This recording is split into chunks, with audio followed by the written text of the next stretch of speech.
This video is going to cover approximate girders.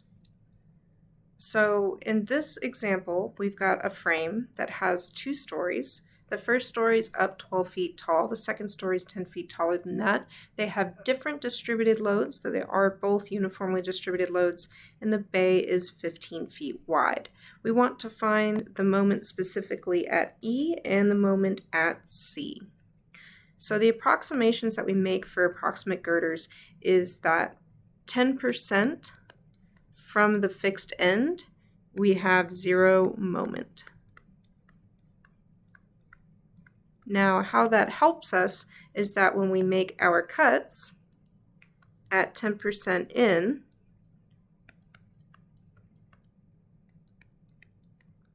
we're not going to have shear forces, normal forces, and moment forces because there's no moment. So it's just shear and normals. So we're going to start by making some free body diagrams. So we have 3 free body diagrams effectively, where it's 10% over, so 10% of 15 is 1.5 feet, and 1.5 feet. Then 15 minus 1.5 plus 1.5 is 12 feet. And we're going to do the top one first. We're going to do E, so that's going to have a distributed load of 1.6 kips per linear foot. And that's acting on all 3 of these free body diagrams.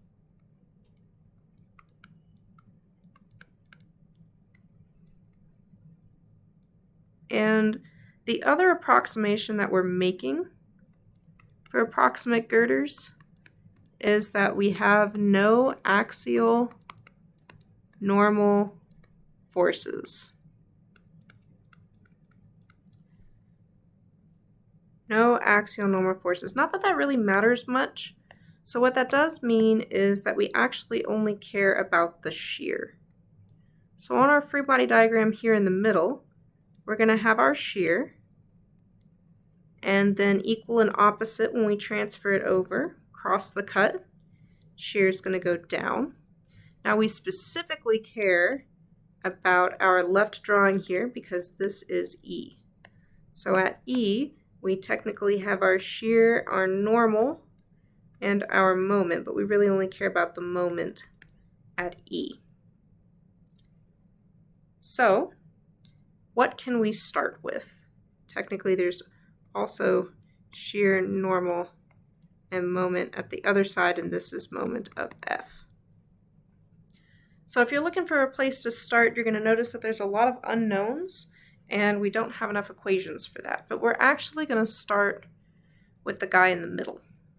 Since he's very symmetrically loaded right here, we have 2 vertical forces, one on each side, and a distributed load across this thing. We're going to try and treat this kind of like we had a simply supported beam. And what we did is we picked one of these points to take a moment about, say this point over here. And if you take a moment about that point, again, there is no moment, right? So the moment is set equal to 0. You have your 1.6 kips per linear foot going down. You have V going up. And what you're actually going to find is that V is equal to 1.6 times the base of 12 divided by 2, right? Because half goes to each side. So our shear is going to be 9.6 kips. So we have both of those shears, right? Shear on each side, which also means that it's this one over there and it's these 2 over here. All 4 of those. We just found all 4 of the V's on these diagrams. So next up, we're going to go over here. We're going to go to the corner that we actually care about. So at the corner that we care about, if we sum the moments about E and set it equal to 0, taking counterclockwise to be positive, we got moment of E going the wrong way, so negative moment at E.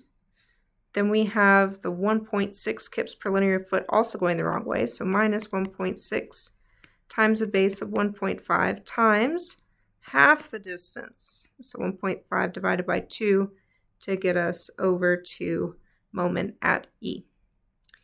Then we have our shear, and our shear is also going the wrong way, so we have minus our shear, that's 9.6 times the distance of 1.5 feet. It's a lot of negatives, so we find that moment at E is equal to negative 16.2 kip feet.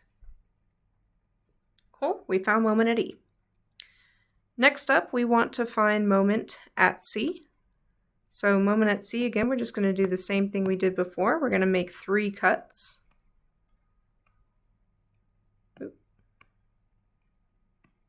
3 free body diagrams.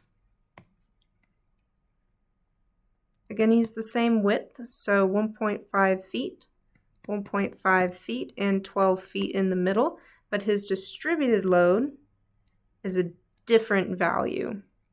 It's 3.5 kips per linear foot.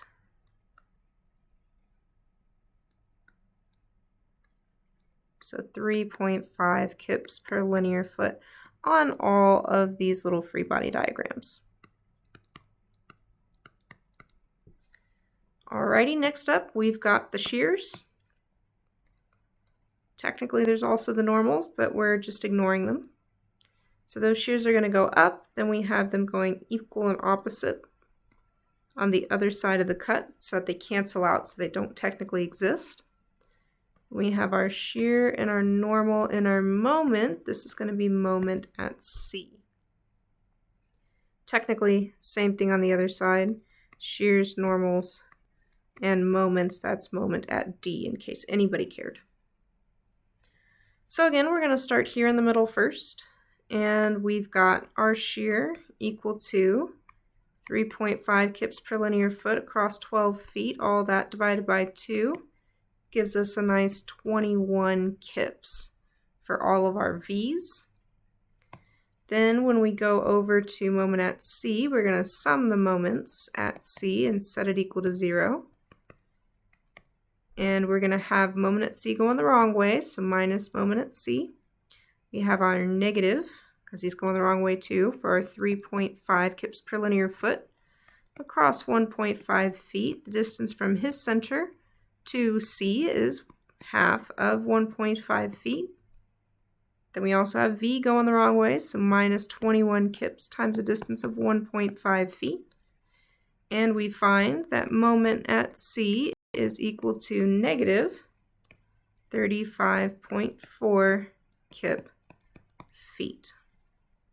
So we did technically find both the moments at E and C. If we were wanting to draw the moment diagrams for these, remember that you would be crossing 0 at 10% in. If you wanted to find the maximum moment in the dead center, well, you could easily just come back through and make another cut right in the center, make a new free body diagram, right where you've got V on this side. Half of 12 would be 6. You already know V. You still have your 1.6 distributed load here, and you could find moment at the midpoint. So again, it kind of works the exact same. You'll find that your moment diagram looks something like that, except actually going through those 10% points. And that's all for the approximate girders method.